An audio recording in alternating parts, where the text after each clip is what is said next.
ऐसे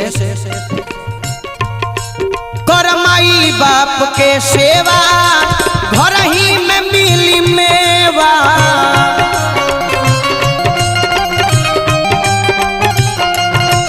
कर माई बाप के सेवा घर ही में मिली मेवा।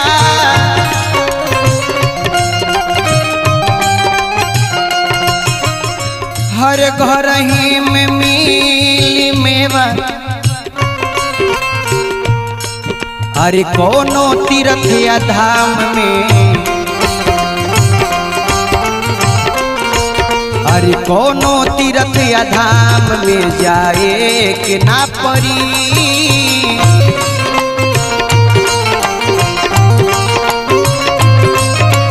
कोनो तीर्थ या धाम में जाए के ना पड़ी।